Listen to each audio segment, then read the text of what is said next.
In the quiet, unassuming town of Blackwood, a place shrouded in mist and mystery, there lay a forgotten plot of land known as Black Hope Cemetery.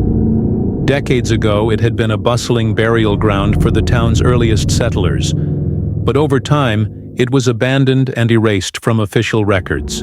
A developer named Alan Grayson bought the land in the late 1970s, unaware of its grim history, and turned it into a sprawling suburban neighborhood. The residents who moved into the newly built homes marveled at their good fortune. Spacious yards, quiet streets, and houses at surprisingly affordable prices. But the land's dark past began to resurface in unsettling ways. It started subtly. Whispers in the night when no one else was awake, shadows that moved without a source, and the inexplicable chill that lingered even on the warmest summer days. Families began reporting strange occurrences, but no one could pinpoint a cause. It wasn't until the Ramirez family moved into 46 Elmwood Lane that the true horror of the Black Hope curse revealed itself. The Ramirez family, John, his wife Maria, and their teenage daughter Sophia, were excited to start a new chapter in their lives. They had saved for years to afford a home of their own, and 46 Elmwood Lane seemed perfect. It had a charming front porch, a spacious backyard, and a sense of warmth that Maria adored. But from the moment they moved in, Sophia felt uneasy. She couldn't explain it, but something about the house felt wrong. Her parents dismissed her feelings as nerves, assuring her that she'd grow to love their new home. But Sophia's unease deepened when she discovered a weathered, moss-covered stone in the backyard. Brushing away the dirt, she revealed an inscription. Margaret Caldwell, 1843-1901. Rest in peace. The discovery of the gravestone was just the beginning. Maria, always the practical one, insisted it was likely an old marker that had been overlooked during the development of the neighborhood. John agreed, reasoning that it was probably nothing more than a historical artifact. But Sophia couldn't shake the feeling that they had disturbed something that should have been left alone. That night, she dreamed of a woman in a tattered black dress, her face obscured by a veil. The woman stood at the foot of Sophia's bed, pointing a bony finger toward the backyard. When Sophia awoke, her room was ice cold, and the faint scent of decaying roses lingered in the air. The next day, John decided to investigate the backyard further. Armed with a shovel and a sense of determination, he began digging near the gravestone. To his horror, he unearthed a partially decayed wooden coffin. Maria, who had come outside to check on him, gasped and covered her mouth in shock. The coffin's lid was splintered, as though it had been forced open from the inside. Inside, there was nothing but fragments of fabric and a small silver locket engraved with the initials MC. Despite their growing unease, the Ramirez family decided to rebury the coffin and place the gravestone back where they had found it. They hoped that by showing respect, whatever was haunting their home would leave them in peace. But the disturbances only grew worse. Doors slammed shut on their own, objects moved inexplicably, and whispers echoed through the halls at night.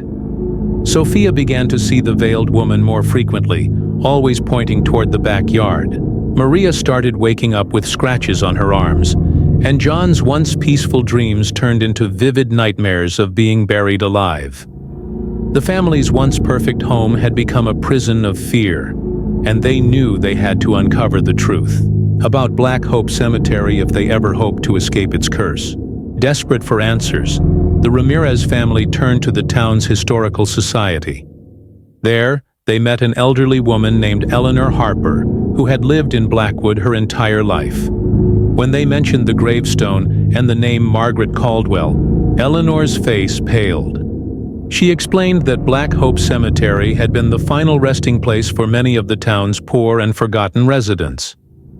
In the early 1900s, a powerful storm had destroyed much of the cemetery, scattering graves and leaving the area in disarray. When the land was sold decades later, the developers had chosen to ignore the cemetery's existence, building homes directly over the graves. Eleanor revealed that Margaret Caldwell had been a local healer, known for her kindness and generosity. But she had also been accused of witchcraft by superstitious townsfolk.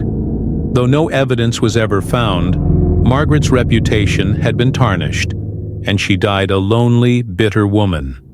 Her grave was one of the many left unmarked and forgotten. When the cemetery was abandoned, Eleanor warned the Ramirez family that disturbing Margaret's grave could have awakened her restless spirit. "She's not evil," Eleanor said, her voice trembling, "but she's angry, and anger can turn even the kindest soul into something dark." Armed with this knowledge, the Ramirez family decided to hold a ceremony to honor Margaret's memory.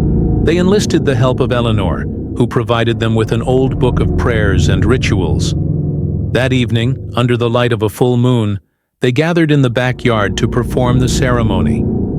They lit candles, recited prayers, and placed the silver locket on Margaret's gravestone. For a moment, the air seemed to grow still, and a sense of peace washed over them. But as they turned to leave, a chilling wind swept through the yard, extinguishing the candles. Sophia looked back and saw the veiled woman standing by the gravestone, her finger now pointing toward the house. The ceremony seemed to have had the opposite effect of what they had hoped. The activity in the house escalated to terrifying levels. Furniture was thrown across rooms, mirrors shattered without warning, and the sound of heavy footsteps echoed through the halls at all hours. Sophia began waking up with bruises on her arms, as though someone had grabbed her in the night. Maria started hearing Margaret's name whispered in her ear, and John became plagued by visions of the veiled woman, her hollow eyes staring into his soul. One night, Sophia's bedroom door slammed shut on its own, trapping her inside. She screamed for her parents, but when they arrived, the door wouldn't budge. Inside, Sophia watched in horror as the walls began to bleed a dark, viscous liquid. The veiled woman appeared once more, this time lifting her veil to reveal a skeletal face with empty eye sockets. Sophia fainted, and when her parents finally broke down the door, they found her unconscious on the floor. The walls were clean, with no sign of the blood Sophia had described. Realizing they were in over their heads, the Ramirez family contacted a paranormal investigator named Dr. Evelyn Graves. Evelyn had spent years studying haunted locations and had heard rumors of the Black Hope curse. She arrived at the house armed with cameras, recording equipment, and a deep sense of foreboding. After setting up her equipment, Evelyn conducted a seance to communicate with Margaret's spirit. The room grew cold and the candles flickered as Evelyn called out to Margaret. The veiled woman appeared once more, her form flickering like a flame. Through Evelyn, Margaret spoke, her voice filled with rage and sorrow. "They took my peace," she said. "They took my rest. They must pay."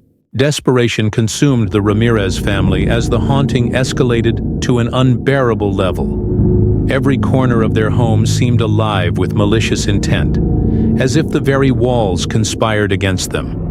The once cozy living room became a battlefield, where chairs toppled on their own, and the television flickered with static images of Margaret's veiled face. At night, Sophia's room became a prison of terror, her bed shaking violently as unseen hands gripped her wrists, leaving red marks that stung for days.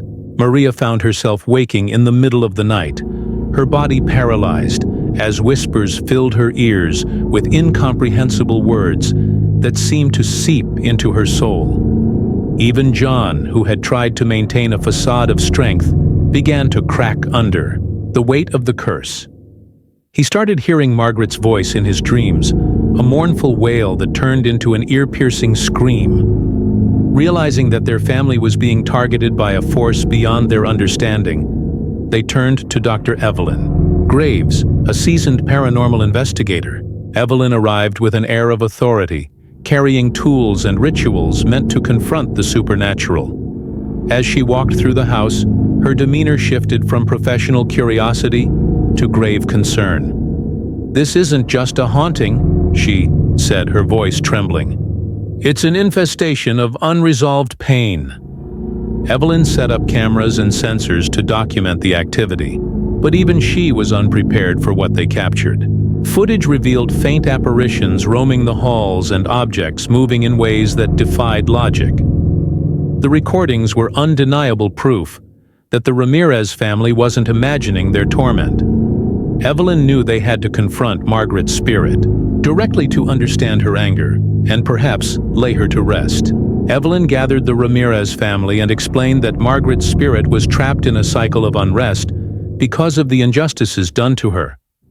To break the curse, they would need to perform a ritual that would not only honor Margaret's memory, but also formally acknowledge the pain and suffering inflicted upon her. The ritual required specific items: soil from Margaret's grave, the silver locket they had found, and a personal offering from each family member to show their sincerity. Evelyn warned them that the ritual would be dangerous, as Margaret's spirit had grown more powerful and vengeful with time. On a stormy night, the Ramirez family and Evelyn prepared for the ritual in the backyard. They formed a circle around Margaret's gravestone, placing the required items at its base. Evelyn began chanting an ancient incantation, her voice steady despite the howling wind and the flickering of their candles. As the chant grew louder, the ground beneath them trembled, and an icy mist began to rise. Suddenly, Margaret's spirit appeared, more corporeal than ever. Her veiled figure loomed over them, her skeletal face visible through the translucent fabric. "Why do you disturb me again?" she hissed, her voice echoing with anger and sorrow. The air grew heavy, and the candles were extinguished by an unseen force. Margaret's spirit lashed out, her spectral form swirling like a tempest. Objects from the yard were hurled through the air, and the Ramirez family clung to one another, in terror. Evelyn held her ground, continuing the incantation despite the chaos around her. She called out to Margaret, pleading with her to listen. "We are here to make amends," Evelyn shouted. "Your suffering was unjust, but it does not need to continue. Let us help you find peace." Margaret's spirit paused, her form flickering as if caught between worlds. Sophia stepped forward, trembling but resolute. She held out the silver locket, her voice breaking as she spoke. "We're sorry for what happened to you. You didn't deserve any of it. Please, let us help you rest." For a moment the wind ceased, and Margaret's hollow eyes seemed to soften. But the moment was brief. A guttural scream tore through the air, and Margaret's form erupted into a swirling vortex of shadow and light. The family was thrown to the ground as the gravestone cracked, releasing a burst of dark energy. When the dust settled, the backyard was eerily silent. The gravestone lay in pieces, and Margaret's spirit was nowhere to be seen. Evelyn checked her equipment, her hands shaking as she reviewed the recordings. To her astonishment, the final moments of the ritual had captured a faint voice, different from Margaret's. "Thank you," it whispered, barely audible over the static. The Ramirez family, though shaken, felt a strange sense of relief. The oppressive atmosphere that had plagued their home seemed to have lifted, and for the first time in weeks, the air felt warm and still. Evelyn explained that while the ritual hadn't gone exactly as planned, it appeared to have succeeded in freeing Margaret's spirit. The destruction of the gravestone symbolized the breaking of her ties to the mortal world. However, Evelyn warned the family that the land itself might still hold residual energy from the curse. "This place has seen too much pain to ever be truly free," she said. "But you've done all you can to make things right."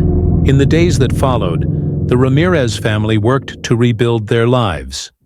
The house no longer felt haunted, but subtle reminders of Margaret's presence lingered.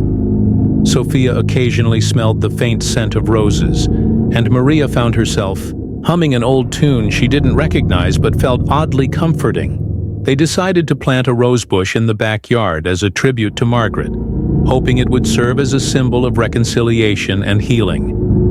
Evelyn stayed in touch with the family, documenting their experiences for her research. She believed that the Black Hope curse served as a cautionary tale about the consequences of ignoring history and the importance of respecting the dead. The Ramirez family, once skeptical of the supernatural, became advocates for preserving the memory of forgotten souls. They shared their story with the community, encouraging others to honor the past and learn from its mistakes. Years later, the Ramirez family moved away from Blackwood, but the memory of their time at 46 Elmwood Lane stayed with them. The neighborhood, though still standing, remained a place of quiet unease. New families moved in, unaware of the land's dark history. But the Ramirez family hoped that their efforts had brought some measure of peace to Margaret and the other restless spirits of Black Hope Cemetery. As for Margaret Caldwell, her name became a symbol of resilience and justice in Blackwood's folklore. The rose bush in the Ramirez family's former backyard grew tall and vibrant, its blooms a vivid reminder of the curse that once gripped the land and the efforts made to break it. Though the Black Hope curse had left its mark, it also brought a lesson. The past is never truly gone, and the dead deserve their rest.